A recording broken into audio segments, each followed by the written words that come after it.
官、各位贵宾，大家早安。首先，容许我代表所有赞助、规划亚太论坛的单位，在此郑重地感谢每一位在场的工作伙伴，他们非常非常的辛苦，也非常非常的投入。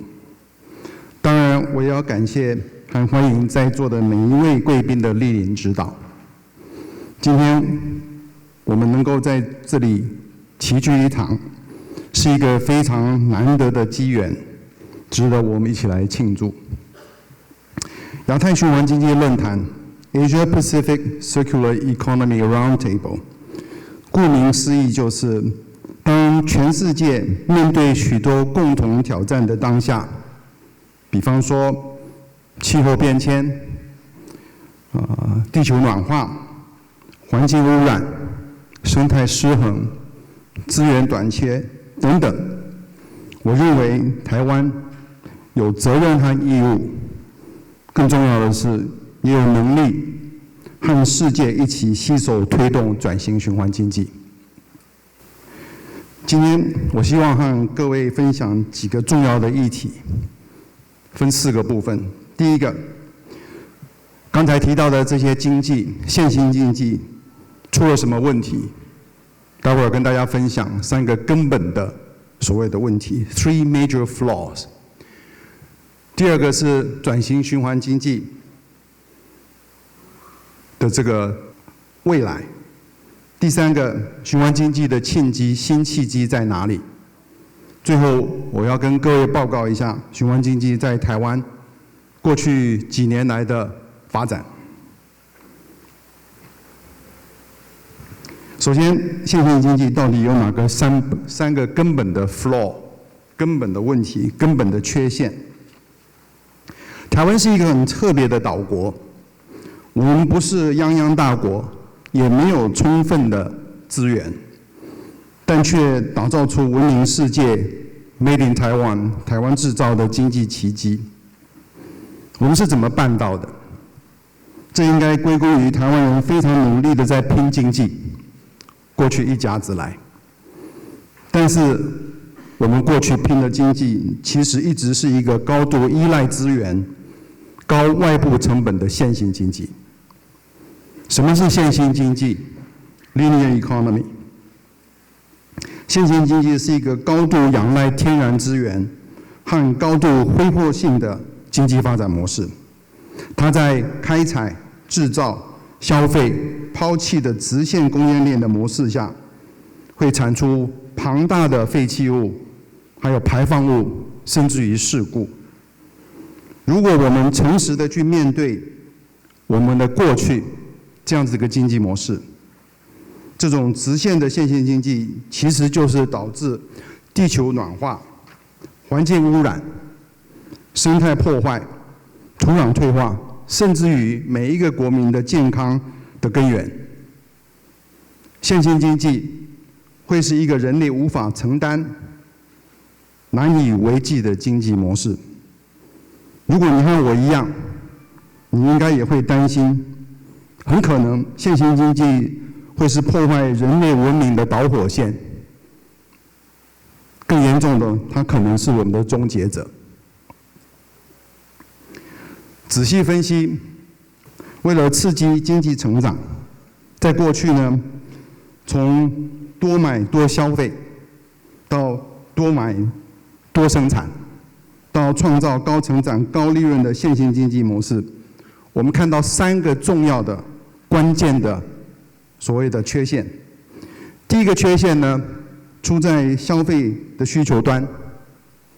过去1个世纪以来，拥有权，尤其对物质、对产品的拥有权，已经成为绝大部分人不容挑战的基本需求价值。换句话说，拥有和消费大量的资产，已经是人类基本的生活方式。至于也变成一个我们最重要的生命价值。但是大家有没有想过，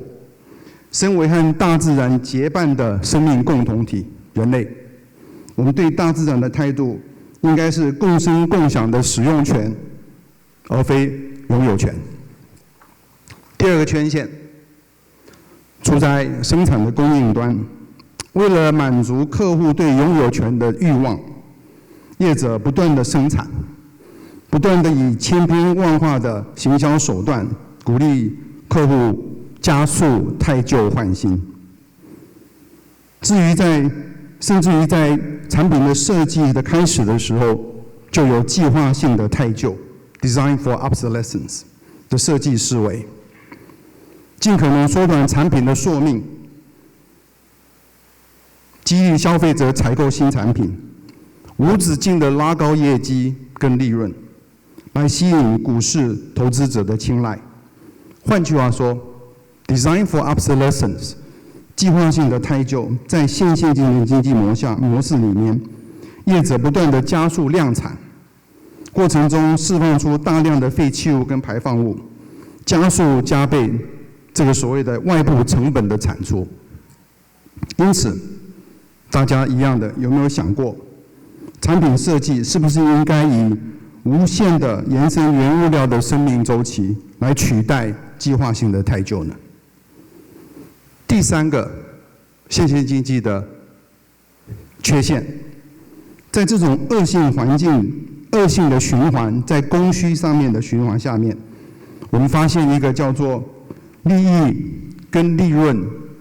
被私有化，但是成本跟风险公有化的状况，这也成为线性经济的一个本质。利益是企业所追求的。消费者一般民众希望有利益，也希望有利润，这些都是造成我们的环境的破坏。所以从上位来看，利润利益的私有化，跟成本跟风险的公有化，最后所带来的外部成本和风险，其实就是在座的各位，还有我们后代的子孙。还有整个地球的健康来换取的，所以大家有没有想过，如果我们把外部的风险和成本内部化、私有化，还有多少企业会是有盈利的？总而言之，拥有权、计划性汰旧和利润利益私有化、成本风险公有化，就是线性经济的三大基本缺陷。接下来，更矛盾的是什么？刚才提到的是线性经济的三个缺陷。线性经济的商业模式，在过去100年来，甚至于从所谓的工业革命以来，不但没有被矫正，反而是被鼓励的。怎么被鼓励呢？从小至于各国的经济研究单位，包括我们台湾，或是国家的经贸部会，包括我们台湾。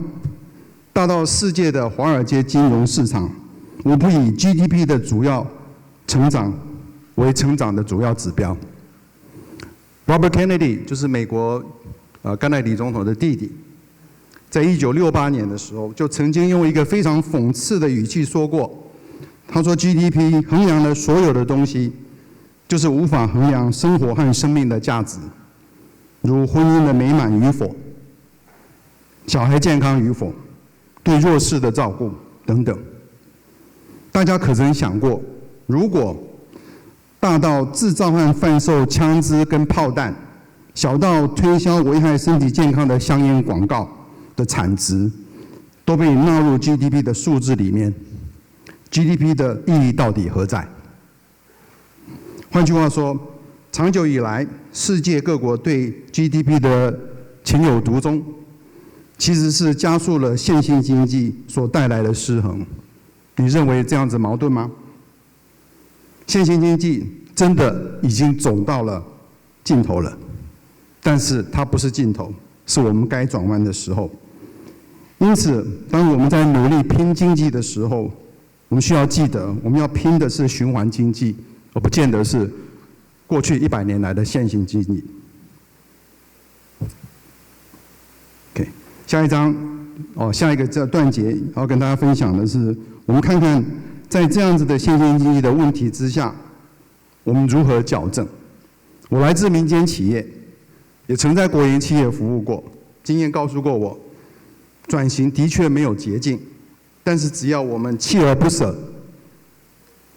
转型的路径其实就在我们的眼前。荧幕上这一张企业转型循环经济的路径图，是我们台湾循环经济基金会整理出来的，目的就是提供各位参考，让大家看见循环经济的应用价值，提供在座的在进行规划的同时，能够做出一个客制化的转型循环经济的这个途径。一个企业组织要转型循环经济路径，可分为3个阶段。就刚刚这一张图上面，第一个阶段是什么呢？第一个阶段就是在组织内，在座各位很多是总经理、董事长，组织内第一件事情要做的是什么？打造一个新的文化。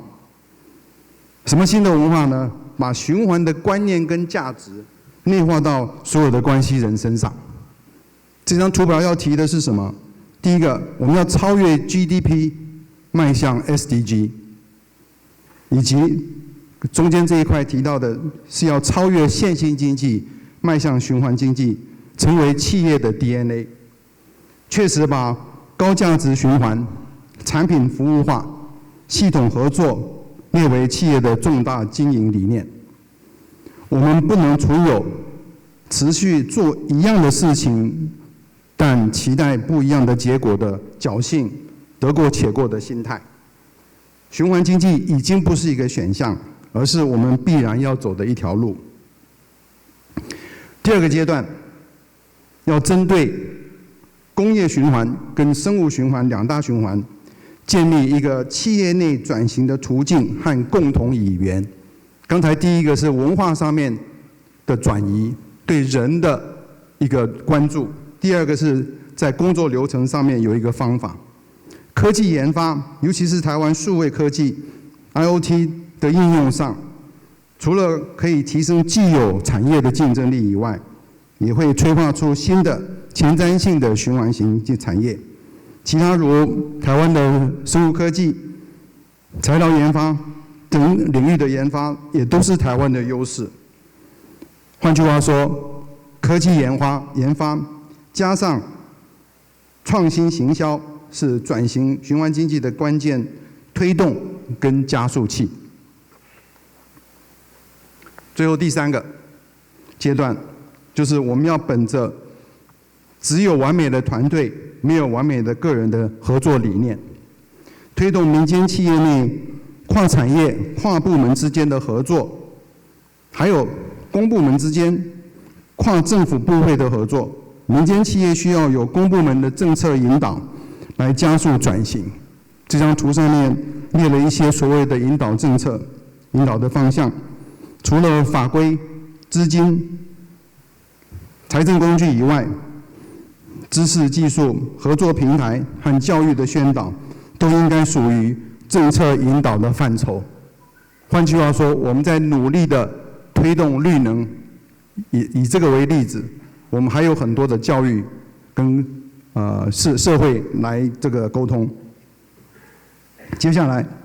我们看看循环经济有哪些新契机。我们用棒球赛来形容新契机，每一个企业都是站在这个本垒上的打者，每一个打者都可以用1垒、2垒、3垒安打把垒上的人送回本垒。这3种安打象征循环经济的3大契机，一旦回到本垒，代表国家转型加分成功。国家转型具有哪些内涵？这张图表的右手边，我们以终为始，应该以终为始，用20年的角度，一个世代的时间来看未来。在经济上，我们希望以包容性的成长 （inclusive growth） 取代过去相较剥夺性的成长 （extractive、exclusive 的成长）。同时要化危险为转机，危机为转机，脱离一甲子以来传统代工 OEM 的宿命。我们要投资新的产业，鼓励创业，创造在地型的就业机会，同时要创造一个互助合作、有温度且具有高度包容性的社会。为了环境和生态的永续，我们需要坚持3零的生活方式：零废气、零排放、零事故。整体而言，我们以终为始的未来，想象未来的20年，就是我们许给下一代的承诺。这是一个必要的责任。刚才提到的3个契机的第一个，高价值循环。台湾拥有唯2的在地资源，唯2之一，第一个是什么？就是我们俗称的废弃物。台湾每年单工业废弃物就约有2000万吨。台湾拥有许多独特的回收技术，包含硒贵金属、液晶面板的回收，以及将在渔业里面的渔网的塑料再应用等。在循环经济中，末端回收再生只是机会的一环，它只是一个好的开始。从源头设计才是正本清源的策略。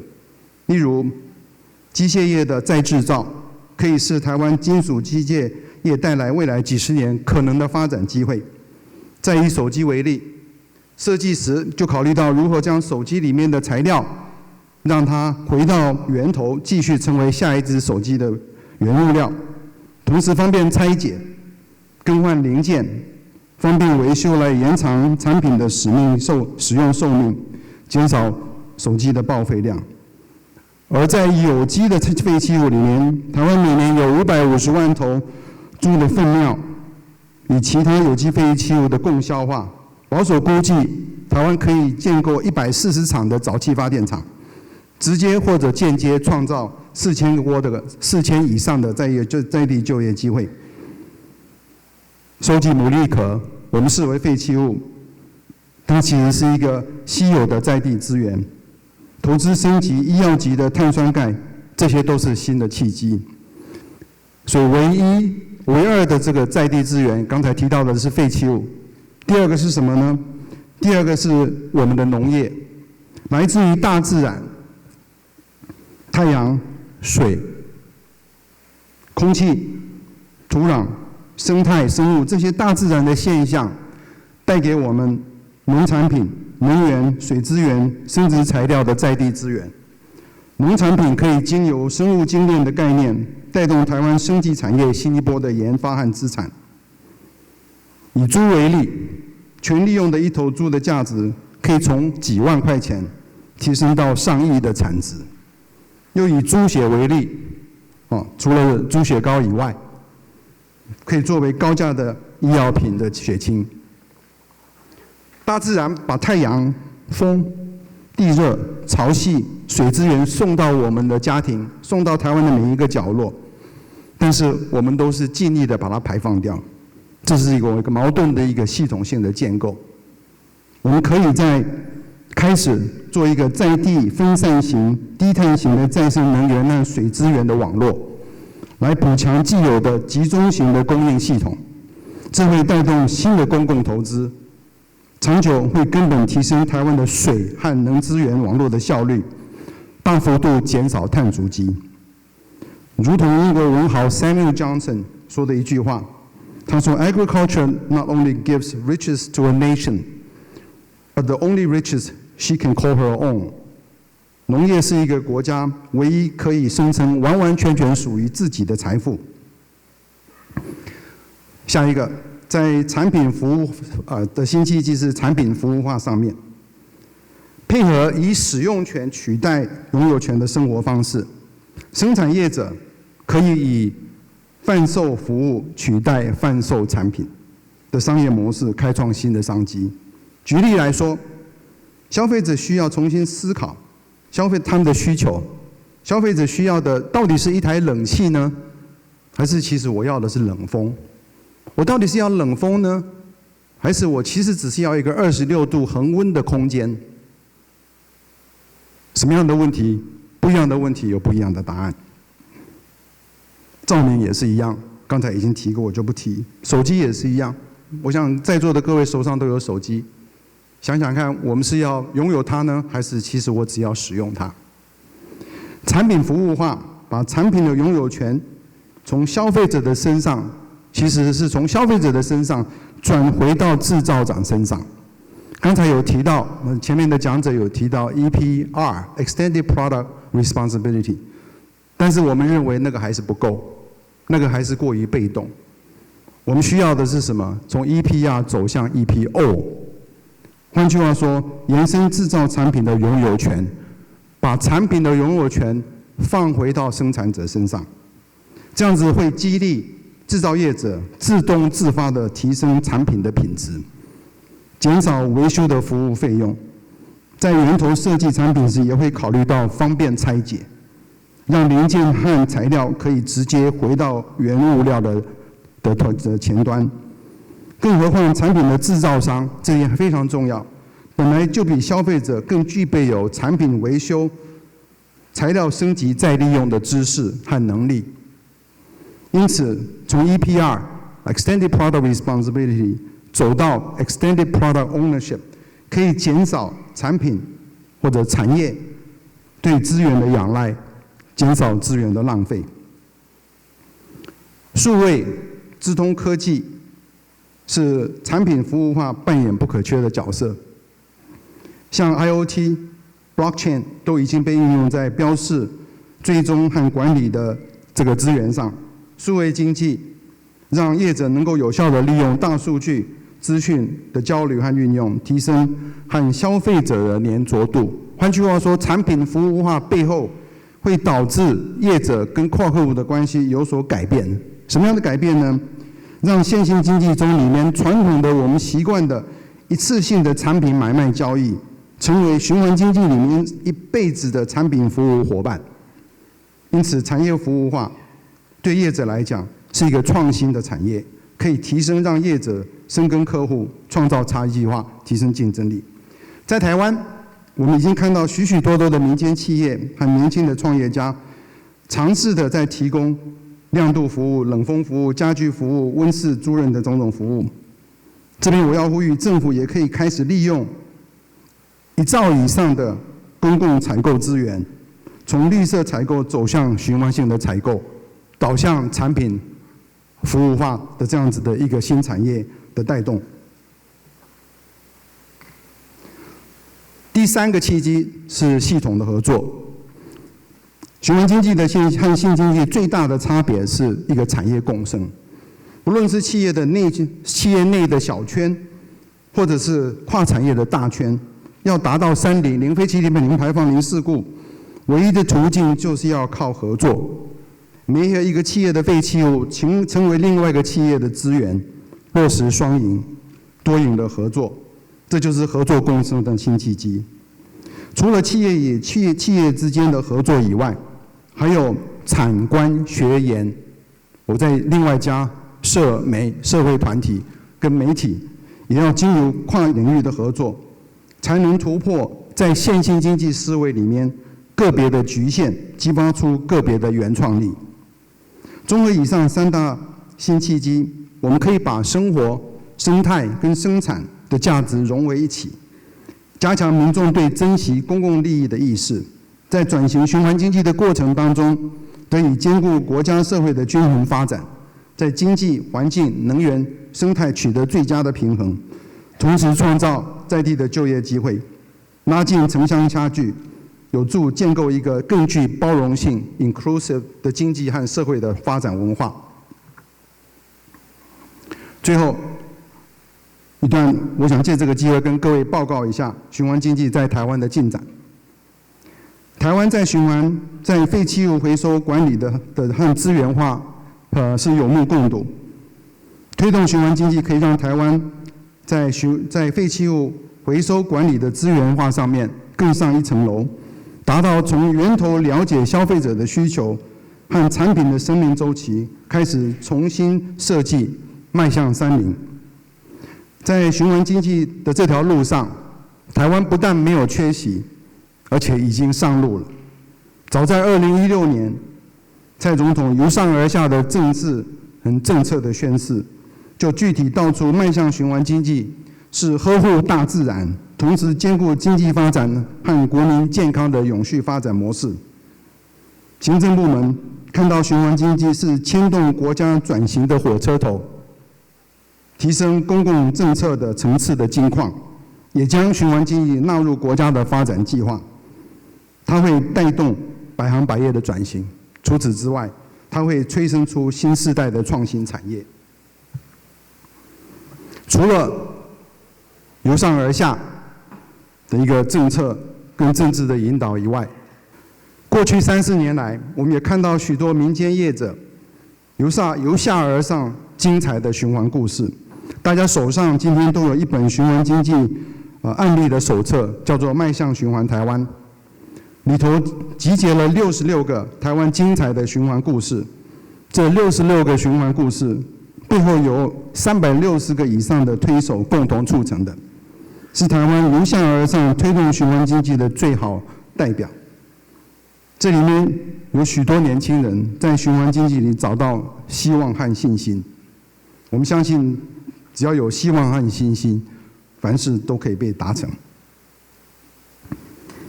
一甲子以来，从原料进口加工到生产制造，再到市场行销，最后到产品回收再利用，台湾已经拥有一个完整的产品供应链。有一句话道尽了台湾的优势，尤其是在产品设计制造的广度跟深度。我时常听到人家说，只要你想象得到的东西，台湾都可以做得出来。这是我们台湾非常独特的优势。在这样这个无缝扎实的基础下，加上台湾社会的多元和包容性，台湾会是一个转型循环经济、发展创新型设计、科技和商业模式的最佳示范场域。台湾可以是各国推动循环经济的策略伙伴，尤其是亚太区的盟友们。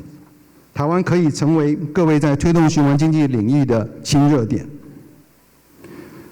智能循环台湾基金会就是我代表的这个基金会，会持续扮演好循环经济的知识